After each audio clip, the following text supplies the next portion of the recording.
যারা ক্রিকেট বুঝে না তারা সাকিব ভাইকে বুঝে না। সাকিব ভাইয়ের সাথে আপনি কার তুলনা করবেন? বাংলাদেশ না, শুধু অল বিশ্বে।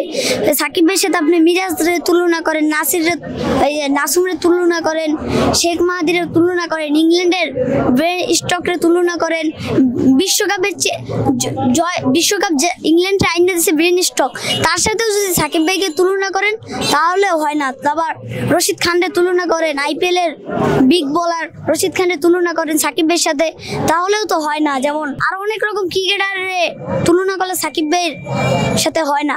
সাকিব ভাইয়ের সাথে কোনোদিন কোনো ক্রিকেটার অলরাউন্ডারের তুলনা করতে পারবেন না। বাংলাদেশ না, সারা বিশ্বে। সাকিব ভাই তো আসবে না, তারপর তো সাকিব ভাই চট্টগ্রামে আছে, সেই জন্য চট্টগ্রামে সাপোর্ট করবো। খুবই খারাপ লাগতেছে, কারণ সাকিব ভাইয়ের মতন একজন লিজেন্ড, বড় বিশ্বসেরা অলরাউন্ডার, ভালো ক্রিকেটার যদি না খেলে তাহলে কি মাঠ গরম থাকে না? আসলে মাঠে খেলা দেখে মজা পাই না, মাঠে হোক কিংবা টিভিতে হোক খেলা দেখে মজা পাই না। সাকিব ভাইয়ের মতন ক্রিকেটার যদি না থাকে, সাকিব ভাই, আমরা প্রত্যাশা যে সাকিব ভাইয়ের ফ্যান, এদেশের মানুষ প্রত্যাশা যে সাকিব ভাই সামনে এসে খেলবে। সে আসলে রাজনীতির জটিলতার কারণে খেলতে পারতেছে না। BCB ফারুক আহমেদের কাছে একটাই প্রত্যাশা, যাতে 2025 চ্যাম্পিয়ন্স ট্রফিতে সাকিব ভাইকে নেওয়া হয় দলে। এরকমটাই আশা করছি। যে আমরা তো ক্রিকেট ফ্যান, আমরা তো এদেশের যদি 18 কোটি ক্রিকেট ফ্যান থাকে, তাহলে এই যে তার থেকে 17 কোটি হলো সাকিব ফ্যান।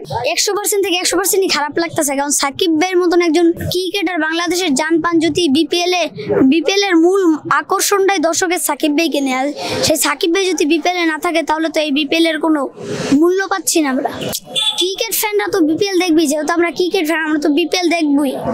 যা সাকিব ফ্যান তারা অধিকাংশই দেখবেন যে ঢাকার সাপোর্ট করে, কারণ যেহেতু ক্রিকেটার সাকিব নেই, তাহলে সাকিব খান তো আছে। সাকিব ভাইকে আর কি বলবো? সাকিব ভাইকে একটাই বলা যায়, সে যাতে চ্যাম্পিয়ন্স ট্রফির জন্য সম্পূর্ণ ফিট থাকে, চ্যাম্পিয়ন্স ট্রফি খেলার জন্য। তার কপাল পুরো যদি না হইতো, তাহলে তো আর এরকম একটা উজ্জ্বল ক্যারিয়ার এভাবে ভেঙে যাইতো না।